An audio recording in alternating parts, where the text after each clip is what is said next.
Wireless and audiophile rarely get mentioned in the same sentence. You see, true wireless earbuds are a game of compromises between size, sound quality, advanced tech features, and battery life, and usually sound quality is the first to go. The reason is simple. Anytime you get rid of this, you get rid of a lot of data.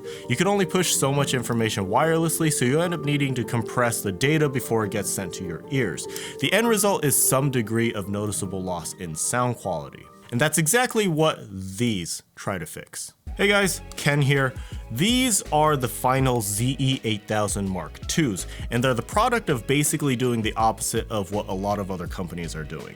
Instead of compromising on sound quality, they compromised on everything else like battery life and advanced tech features and put it all back into the sound. Final Audio is a boutique audio company from Japan that's fairly well known in the audiophile space, but not so much in the consumer audio world. They produce high quality headphones, and this is one of their forays into the true wireless market. Now, of course, being Final, they promise audiophile grade sound quality through something they call 8K sound. In a nutshell, it's their way of upscaling the sound signals that enter your ears by putting the data conversion process into overdrive and making the sound quality significantly better and more detailed. Now, the way that I read that is that it's like putting on glasses, but for your ears. But does it actually work? We'll get into that. Now, quick disclaimer, Final Audio did send me these headphones for an honest review. All thoughts here are my own. Final did not get to review this video before publishing. So the unboxing experience is actually pretty nice. The packaging is one of those magnetic snap boxes. The inside is basically all blacked out packaging, which I like. And then this delicate tissue just adds a little bit of sophistication. The headphones and the case are packed into a dense foam material. Very nice. Accessories are packed into this box here. So you get 5 ear tips, a charging cable, and dust filters. Overall, the unboxing is great. So these are rated IPX4 for water and dust resistance. Battery life is rated at 5 hours per charge with 15 hours total with what's in the case. That goes down quite a bit when you use the 8K sound feature.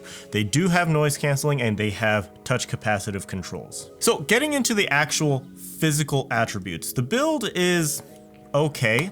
The case is much lighter than I thought it was going to be, and it's delicate. Quality is all about perception, so whether or not you perceive these to be cheap or sophisticated will all be up to personal preference. Personally, I like a bit more heft in my gear, but it reminds me of other delicate Japanese artisanal things like origami and other crafts, and it seems appropriate for a product like this, but it will undoubtedly affect practical things like portability and durability. So I actually almost broke this the first time that I opened it because I thought it was a flip lid like every other set of wireless earbuds, but no, it slides. Now, the impression that I get from the build is that travel and daily carrying is not necessarily the strong suit of the ZE8000 Mark IIs, which is a weird thing because that's like the main appeal of true wireless earbuds. The case just seems a bit fragile, and let's face it, it's kind of big. My suggestion for future revisions is to reinforce the case in some way and also make it a bit more compact. I think there is a way to maintain its sophisticated design, but still reinforcing it to make it more appropriate to just throw into a bag and traveling with it. But for what it's worth, you can lean on the IPX4 rating for durability reassurance. Now, the great thing about these is that they include 5 sets of ear tips so you can get a perfect seal, and with these, getting a good seal is pretty vital to getting the most out of the sound quality. Once you get the right seal, they're pretty comfortable to wear for long periods. Now, let's get into the sound quality because that's what counts the most. All sound quality tests were done streaming lossless files through Apple Music. The gist is, these sound good. Very good. They have a warm, relaxed sound that's reminiscent of Sennheiser's but without the veil. Now, what does that mean? These have a relatively low and mid-forward sound that's full and detailed, but these don't have the most airy or spacious sound.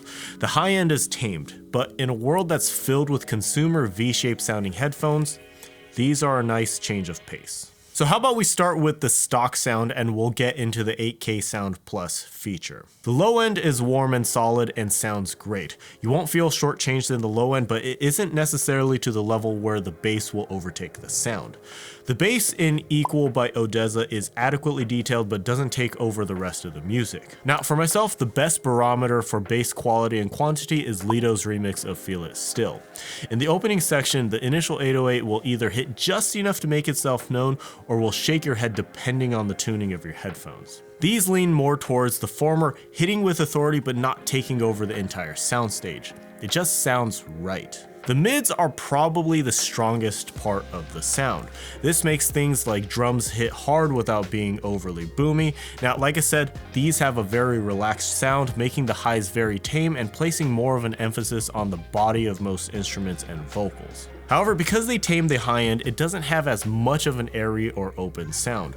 Female vocals have body, but just not as much air as I would personally like. In Everything I Wanted by Billie Eilish, the vocal is nice and forward, but I just want a little bit more of that air. Lean On by Major Lazer is a great demonstration of its strong mid and low presence. The plucks throughout the song is just the chef's kiss. But again, the tamed high end becomes very apparent. It leaves me just wanting a little bit more of that air and crispness. Never Tell by Luke Chang is actually a very good performance through these. There is plenty of body in the vocals and the instrumental just surrounds him nicely as supporting roles. Sunset Over College Park by Rex Life Raj is just beautiful. The harmonies in the sides of the stereo field are well defined and just incredible. The sub extension is basically perfect and the strong mid performance of these is apparent in the body of the vocal and the underlying instrumentals.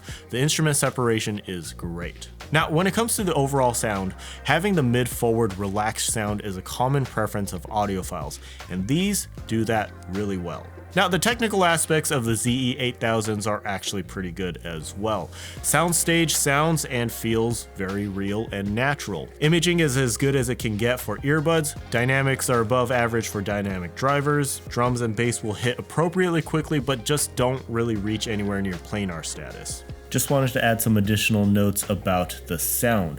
One word that I will use is that the sound is rich, especially in the mids and the lows. And a lot of that richness comes from the side information of the stereo field. And that's going to be a consistent theme with the ZE8000 Mark IIs, is that the side information of the stereo field is some of the richest and best of all of the true wireless earbuds out there. Okay, back to the original video. So let's get into the headlining feature, the 8K Sound Plus. First of all, does it actually work? Yes. Yes it does, but you need to be sure to check your expectations. It's not going to somehow transform these into a completely different pair of headphones. So here are some of my main notes with the 8K Sound Plus. So it sounds like there is a veil lifted off of the music. You hear a greater level of detail. If you've ever only listened to a streaming service that doesn't offer lossless sound like Spotify, it's like the first time you switch to lossless streaming through a decent DAC. It creates three-dimensionality in the sound that isn't there without the feature. It also adds a layer of definition and tightness to the sound, especially in the side information. The vocals become more well-defined and the soundstage and imaging become tighter. Now, all of this is really only noticeable when you sit down in a quiet area and really listen, but that's something that the target audience is apt to do. Audiophiles sit and listen to music. Now, the sound quality is the ZE8000 Mark II's strong suit, and like I mentioned before, wireless headphones are always a game of compromises. After using these for a few months, that became more and more clear. For all of the gains in sound quality, you are sacrificing convenience, battery life, and advanced tech features compared to other headphones out there. For example, the noise canceling is only mildly okay. Compared to something like the Apple AirPod Pro 2s, it's not even a competition. It works in a pinch if you're commuting short distances or if you're studying in a relatively quiet cafe, but ANC is not the reason to get these. The software is kind of finicky as well. It took a long time for the app to work properly for me, and the features are okay at best.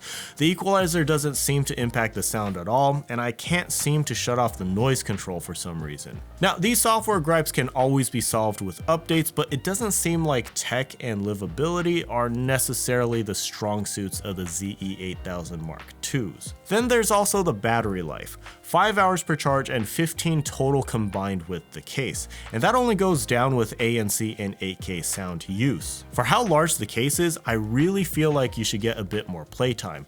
Now, To be fair, I've never drained the battery on these, and most people will naturally pop these in and out of the case throughout the day anyways. Battery life will only become a nuisance during long traveling. Now, call quality is actually very good.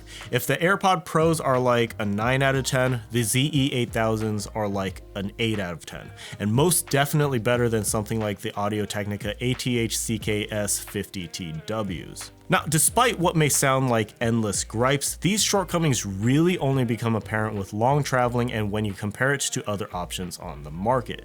I'm enjoying using these alongside my other headphones, especially when I'm in the mood for really good sound quality and don't want to be hindered by the inconvenience of a wire. Now, of course, these are deliberately appealing to a very specific audience. If you need headphones that have never-ending battery life, world silencing ANC, and perfect traveling capabilities, these are probably not the ones to get. If, on the other hand, you're an audiophile or audio enthusiast who wants as good sound quality as possible but with the convenience of true wireless earbuds, you will probably be happy with these. But keep in mind that uncompromised sound does come with a price tag, around $360, although I've seen them on sale for less. So, as with all tech, you really need to audit your own priorities as to what you're looking for in headphones to decide if these are right for you. Now, uncompromising sound still comes with an asterisk. When you add a wire back into the equation and a dedicated DAC, it becomes a tough fight. The best wireless technology is still no match for good conversion and wires. Even something like the Sonos Dioko running through a FEELWORLD BTR5 brings another dimension of detail. But the finals get close, at least as close as wireless earbuds can get. Now, if you move up to something like the Kiwi Ear KE4s, which are a $200 pair of 4-driver IEMs, the comparison becomes another degree of unfair. But if there were any pair of true wireless earbuds that are up to putting up a good fight, the ZE8000 Mark IIs come close, especially when the 8K sound feature is turned on. But remember, wired headphones with a DAC still comes with all of this. Now, in comparison to something like the Apple AirPod Pro 2s, it really comes down to what you value. The Finals easily sound better in terms of having a rich and balanced sound, but the AirPods may appeal to more consumers who want a more approachable sound. If you value tech features and convenience above all else, the story changes. The AirPods have head tracking technology, superior ANC, and are the ultimate example of superior livability, especially if you're in the Apple ecosystem. So, the ZE8000 Mark IIs are the result of chasing sound quality in wireless headphones no matter the cost. It's worth it if you're an audio enthusiast who values sound quality above all else but still wants the convenience of wireless headphones. Now, I'll admit, I was a bit of a skeptic when it came to the 8K sound, but it really is like updating your glasses prescription. It truly adds a layer and dimension of detail, especially in the side information of the stereo field. Anyways, that's it for the Final Audio ZE8000 Mark IIs. Thanks so much for watching this video, and a huge thanks again to Final for sending these to me. I've been enjoying using these alongside the rest of my collection of headphones. If you enjoyed this content, please consider subscribing and liking this video. I review products that help us experience and express creativity and things that just make our lives awesome. Hope to see you in the next one. Take care, guys.